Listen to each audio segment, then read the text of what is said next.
GGSP time! Meow. Oh, Goose, we need that for the review! Coming up on the show, we review the Toys to Life space battles of Starlink, Battle for Atlas. Nice try. Plus, we find out if bricks can go bad in LEGO DC SuperVillains. Going somewhere bad, guys? And it's Spawnlings in the review chair this week, as you review. Get a shell, get a shell. Oh, I'm jumping. I got a bomb. Okay. Meow. Pretty cool, huh? She got an upgrade.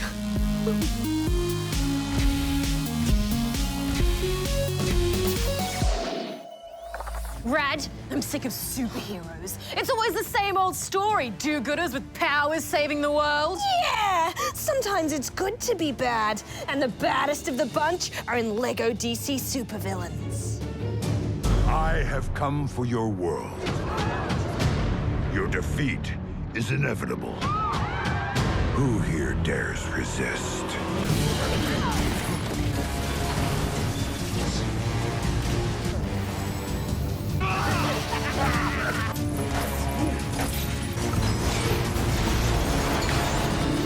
LEGO is one of the most prolific gaming franchises, with titles based on a lot of popular movies. But LEGO DC SuperVillains brings a whole new story, written in collaboration with DC Comics. I generally find the LEGO games with unique stories tend to be the best ones. It's easier for that trademark LEGO humor to shine through without a movie plot getting in the way. Hey, folks. You'd have to be living under a rock not to notice the new planet in the sky. What's that now? That's not to say the story here is the easiest to follow. Oh, Rad, it's simple. Earth's heroes, the Justice League, have been kidnapped and replaced by their doppelgangers from Earth 3, a parallel universe. These evil versions call themselves the Justice Syndicate and are pretending to be heroes when they're really villains. It's up to Earth's actual villains to stop them from taking over the world. Yes, but why are there like 8 different versions of every character? It's very confusing. Sometimes superheroes or villains just be like that. He's not wrong. I mean, sometimes LEGO just be like that too. As always, there's a huge cast of characters to unlock and play as. And this time around, they've expanded on the customizable character feature of past games and integrated it into the actual storyline. You get a ton of control over how your character looks, even how your powers work. Yeah, it is so detailed. You can change pretty much every part of yourself, but the customization menus are rather messy. It is pretty cool seeing your character in the cutscenes, especially if they're a little bit silly looking. Who designed your costume? This one doesn't say anything. Your LEGO Mini-Me is a rookie supervillain with the surprising ability to absorb different superpowers. We have our limits, Lex, apart from the walking power absorber here. I wish your rookie villain was more important to the story, though. You kind of make them early on, and then they just hang out while the DC supervillains do things. And if you play co-op, which is one of the best parts of LEGO games, only one player gets to create a custom character. That feels unfair. Yeah, you can make multiple custom characters, but only one seems to be involved in the story. It's cool that they refer to you as the rookie, avoiding names and genders so everyone can imagine themselves in the game. I really liked that. However, every once in a while, my character would let out a very manly grunt. Talk about ruining the illusion. Yeah, you don't sound like that at all, Gem. Most of the time. Oh, wait. While LEGO games are always stud-smashing fun, we have seen a few in the past that have shonky controls or glitches that force restarts. There is a little bit of that here, but I would say that DC SuperVillains is on the better end of the scale. Yeah, it also introduces some new game mechanics. For example, characters like the Joker can recruit minions to help climb things or pull down walls. And some characters also have powers that look exceptionally good. My personal favourite was Scarecrow with his spooky apparition. Each character plays a little differently, and you'll definitely find yourself developing favourites with abilities and movements that just flow for you. You think I can't deal with this kind of thing? Well, you're right, but I still don't have to be happy about it. It's these little things that keep the game interesting. Absolutely. But you do still notice the parts that feel less carefully designed. For example, I was really enjoying myself with boss fights on awesome sets that were dynamic and required a little bit of thinking without being frustrating. Perfection. Then, all of a sudden, there were a few fights in a row that were tedious and barren and just felt like lazy design. Yeah, but fights that just pen you into a tiny, empty area feel like more of an excuse to try and cram in more DC character cameos. Not a good enough reason for me. And the co-op feels particularly messy. There's a lot of HUD information cluttering the screen, and the trademark sliding camera view is replaced with a standard static split screen. I found the messiness does improve a bit if you turn hints off, and you can always turn them back on if you get stuck. There is, of course, free play, so you can go back and find every single collectible, and a huge hub world, like we've seen in the last few LEGO games. A ton of iconic DC locations are included, from Arkham to Metropolis, and even Apocalypse. The variety is great, with a lot of these areas feeling detailed and exciting, but there are still a few plonkers that feel like copy-pasted versions of other areas.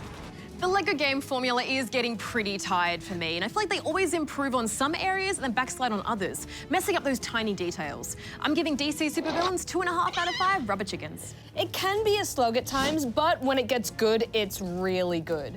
I do wish they would spend a bit more time polishing these games because they're still stacks of fun to play. I'm giving it 3.5 out of 5 rubber chickens. Do you want to go do some evil? Let's do it. Yeah. Ha! Hi, I'm Caitlin. I'm Nicholas. I'm Delilah. And I'm Leo. And today we're reviewing Mario Kart 8 Deluxe. No! Whoa! Whoa, that's a hole. Ooh, that was a close one. Get a shell, get a shell. Oh, I'm jumping. I got a bomb. Okay. We tied for third place. Let's go.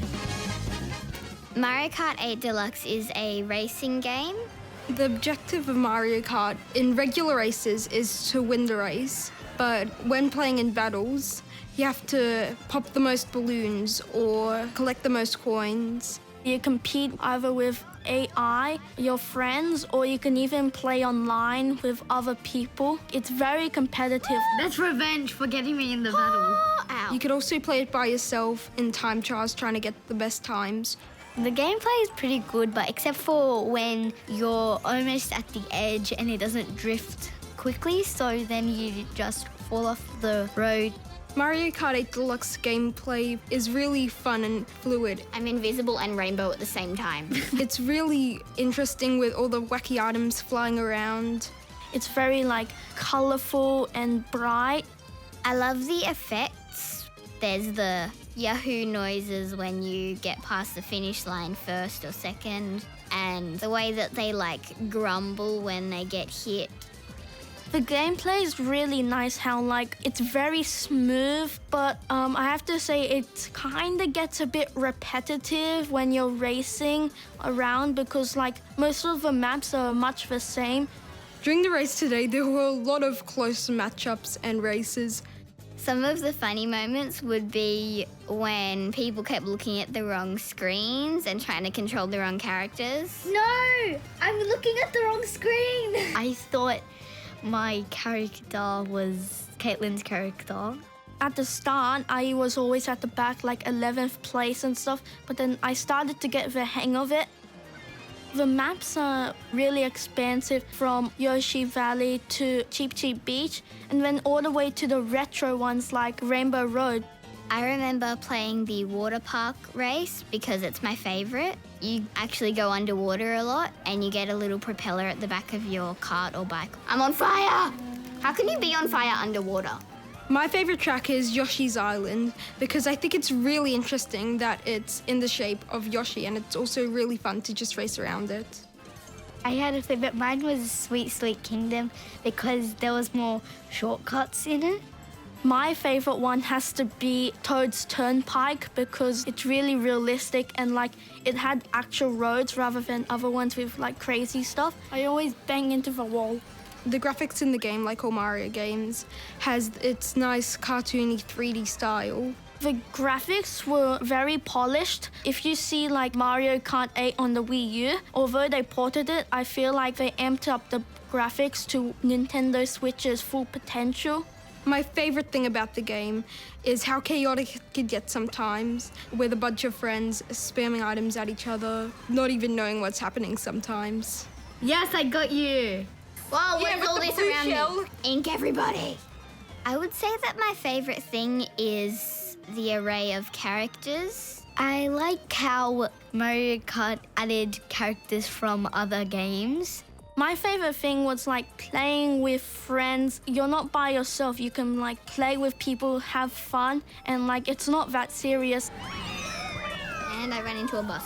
I would say my least favorite thing is the difficulty of some of the levels. Like Rainbow Road, for example, with the blocks slamming down where they can crash you or they can make the road move, which will knock you off the edge. I feel like the drifting mechanics aren't like the best because when I'm trying to drift, I always end up hitting the corner. One thing that did annoy me is when you're at the lead, you get the worst items, but at the back, you get like the best items.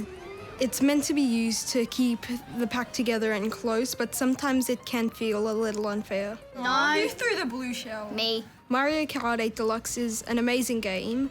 It took the Wii U's Mario Kart 8 and just perfected it, and I'd give it 5 out of 5 rubber chickens. Mario Kart 8 Deluxe is my favorite game right now, so I would give it 5 rubber chickens. Although the game is like really good, the graphics are amazing, the soundtrack is very like catchy and stuff, I can't forget about the fact that like it's very repetitive. I'd rate it 3 out of 5 rubber chickens. Oh, this is awesome. I like this. I would give it 4.5 out of 5 rubber chickens because it's an overall really good game, but it's not exactly perfect. Victory.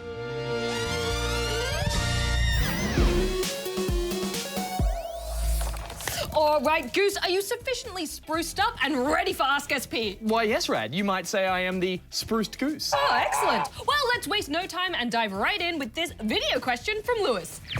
Hi, GGSP. I have 2 questions for you. 1, will you be going to PAX Australia in Melbourne?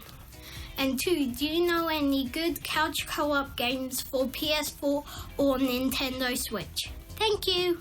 Thanks, Lewis. In answer to your first question about whether we'll be going to PAX Australia, but wait, that's on this weekend, right? Oh, yeah, I think so. Well, we don't have any plans to head there officially as part of the show or anything, but 1 or 2 of us might go incognito, perhaps. On to your next question about any good couch co-op games for PS4 or Nintendo Switch.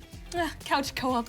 Although some developers seem to be moving towards the trend of online multiplayer, a good couch co-op experience is still a thing quite close to my own little heart. I tend to agree. And some good ones for the PS4 include Spelunky, Keep Talking and Nobody Explodes, Little Big Planet 3, and Unravel 1 and 2. On the Switch, I'm a fan of the Mario and Rabbids Kingdom Battle co-op mode, Snipper Clips, and Super Mario Party has some fun co-op opportunities. Co-opportunities, get it? Yes, I do. Well, let's not forget there's a bunch of fun couch co-op games available on both platforms like Rayman Legends, Overcooked 1 and 2, Minecraft, and some of the LEGO games like LEGO Star Wars The Force Awakens. Oh, and Guacamelee 1 and 2, which are already available on PS4 and are apparently coming to Switch too. Ah, si, senorita. Now, why don't we vamonos over to this next question from the Dota 2 King in Dota 2 land. You'd be a fan of that. He's here! Hi, GGSP. I was wondering how or if you can tame dolphins in Minecraft. And if you could give me some tips when playing Dota 2. Thanks, Goose is the best. Oh, why thanks, Dota 2 King. Really going over the top there. In answer to your first question about taming dolphins in Minecraft, I don't believe you can tame them, at least not currently. But you can feed them, and sometimes they will lead you to shipwrecks or underwater ruins. As for tips for Dota 2, well, that sounds like your domain, Rad. No, it sure is. Well, I guess for starters, I'd say that Dota is a social game. You're gonna have the best experience if you play with friends. Even better if they already play and they can teach you, and you can just learn together. Next is to start playing bots. If you try online games too early, you're gonna have a really bad time. Start with passive bots and move all the way up. Once you can defeat the hardest bots, then you're ready to play humans. Good tips there, Rad. But then, of course, knowing all the items is really important. Oh, and the secret shop. Then there's also team selection, known as your draft, and you know the game can really be won in the draft. It's good to make sure you have a well-balanced team that works well together, but also counters your opponents. And you should make sure you find what position you want to play, because that'll change which heroes you play. So there's mid, off lane, and safe lane, or you can think of them as positions 1 to 5, with 1 getting the most farm and 5 getting the least. great, all really great, but... And if you like playing carries or strength characters, then learning armlet toggling can be really good, because if you can toggle well enough, you can actually save your life. So the way to practice Red, put you're in a Dota spiral. Come back to the show, come on, back here.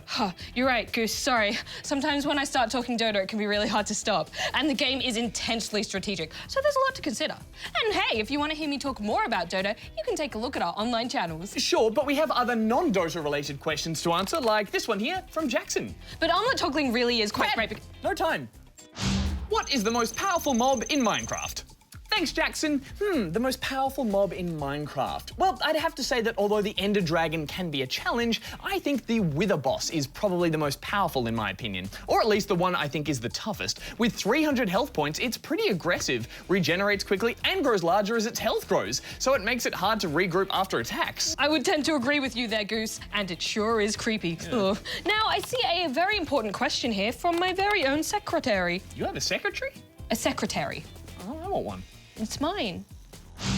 It has come to my attention that during the stream of Planet Coaster, it became evident that Rad's Honor has been insulted by that of GOG in retrospect to the bins within her park. It is in my best interest to defend Rad's Honor by writing a formal complaint in which GOG should drink from the noob cup. Thanks, Rad's Secretary, Bin Department. Thanks, Rad Secretary in Planet Coasterland. For those who might not know, GOG is the GGSP team member who runs our weekly live streams. You might call him the Stream Master. You might indeed. And while I uphold a strict no-bin policy when it comes to constructing worlds in management sims, such as 2 Point Hospital and Planet Coaster, our beloved GOG claims to be pro-bin. A few weeks ago, during one of our live streams, GOG flooded my precious Planet Coaster map with those vile rubbish receptacles. Are these bins? I have been sabotaged. But does this warrant noob cuppery though? Maybe Darren can assess. Hello, Darren speaking. Hi, Darren. Quick question about whether our Stream Master GOG should drink from the noob cup for, I don't know, insulting Rad's Honor with bins or something? Well, there doesn't appear to be any accusation of actual noobery here. Putting bins in Rad's game isn't exactly newbie, it's just a prank between friends. And in fact, it's probably in the interest of good sanitation. Besides, it's well established that I cannot enforce noob penalties for non-noob offences. Sorry, Rad, this might have to be resolved in another fashion. Might I suggest a duel of some sort? Oh, duel? Well, I guess we'll have to wait and see what happens on next Friday's live stream, right? Thanks, Darren. Bye. Bye-bye. Well, watch out, GOG, I guess. And on that note, we're out of time. If you have a question for Ask SP, head over here and you can do just that. And remember, we're always keen to answer video questions, so give it a go and you might end up scoring a GGSP pin for your troubles. A GGSP pin? No, pin, Rad. I said pin. I really hate bins, Goose. I know. I think we all know now. No bins! Earlier this year at E3, I got a quick hands-on with Ubisoft's latest Toys to Life brainchild, Starlink.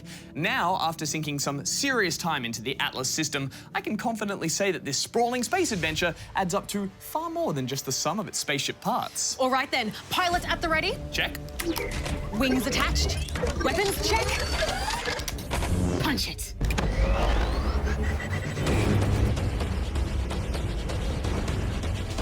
Welcome to Atlas.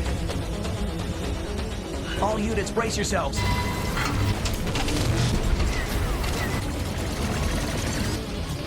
They've never used Starlink before. Go show them what it can do.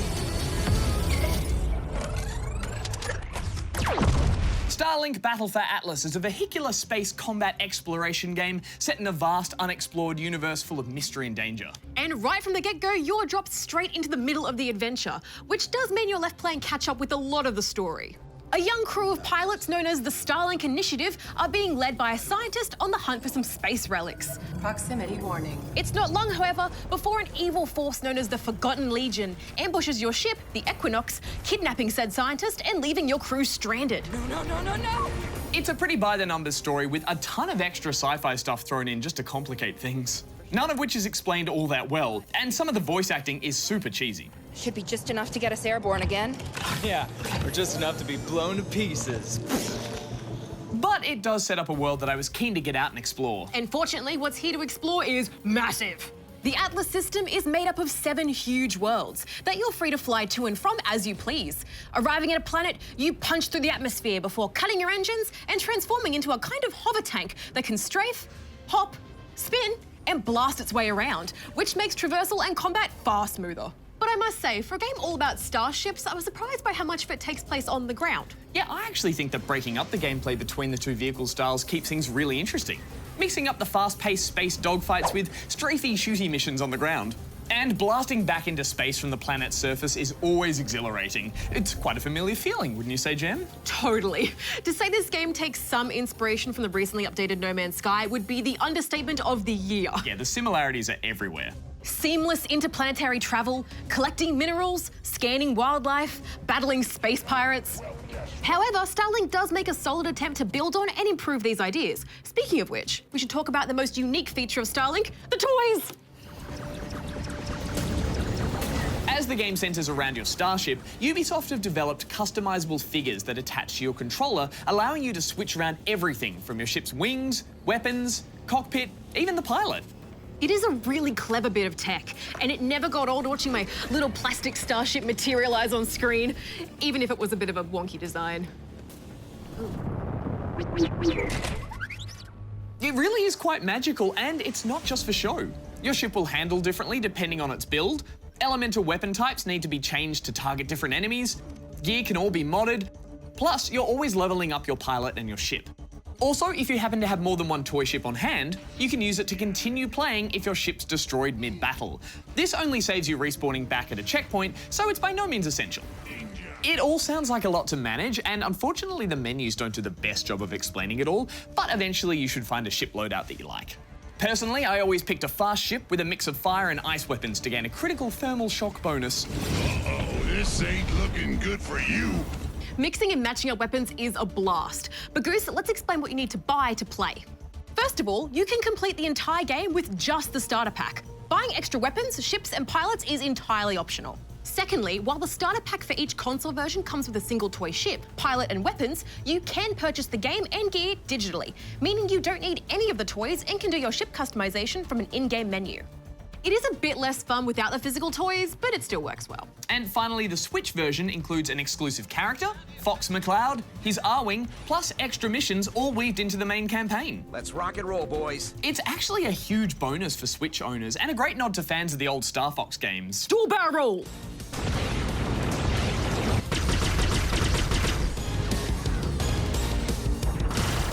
This one ain't worth the trouble. Let's scram.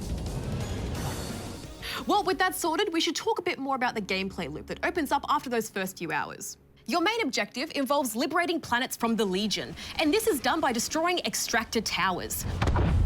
Not only do these gain you precious cores to sell for currency, but it weakens the Primes, giant boss creatures roaming about the planet, which themselves must be defeated to lessen the powerful dreadnoughts, deadly ships back out in space that deploy more units to nearby planets. On the one hand, it's a clever way of stacking up the challenge and giving you control over how difficult you make each fight. However, it also gets incredibly repetitive. Yeah, it sure does, especially considering the longer you spend away from the fight, the more the Legion will reclaim, forcing you to continually be destroying towers and liberating planets. You'll also need to build structures such as observatories to open up the map and armories that continue to defend while you're away. But these require allies and currency to build, which means lots more exploration and resource gathering. Don't get me wrong, I really enjoyed all the planet management stuff, but I couldn't shake the feeling it was all being dragged out for more than it needed to be. I know what you mean. Fortunately, the vehicle combat and controls are super tight and enjoyable. So even after defeating my 100th extractor tower, I found I was always drawn back to chip away at something on my planetary to-do list. Like upgrading outposts, or helping poor alien animals infected by the spreading Legion corruption. I also really appreciated how they've included split-screen co-op, so you can bring along a wingmate. There's even a sort of autopilot follow mode, so you're not always losing each other. It's just another in a list of unexpected features from a game that, I'll admit, I thought was going to be pretty gimmicky from the toys and all. Yeah, I totally agree, Jim. I did not expect this to be such a deep game. And I certainly didn't expect to get so much giddy joy watching my physical toy starship tear through an asteroid field or across an alien planet. It may be a long slog to save Atlas, but you know what? I'm keen to see it through. I'm giving it 4.5 out of 5 rubber chickens. It's such a delight to see an idea like this come to life with such a solid game behind it. While the campaign does eventually begin to feel like busy work, reusing many of its best ideas, Starlink Battle for Atlas still deserves points for its ambitious scale and scope. I'm giving it 4 out of 5 rubber chickens. All right, which one do you want to play with? No, that one's mine. What I like about the game is that even if the power goes out, you can still play with the toys. Yeah, bonus. Next week on the show, we make some sweet new friends in Candy Crush Friends Saga. Plus, we get into the spooky spirit and review Luigi's Mansion on 3DS. Ooh, I love a good scary game. How is there lightning inside? Don't overthink it. We'll see you next week. Goose out. Rat out, jam out. Well, now I'm overthinking it. Mommy.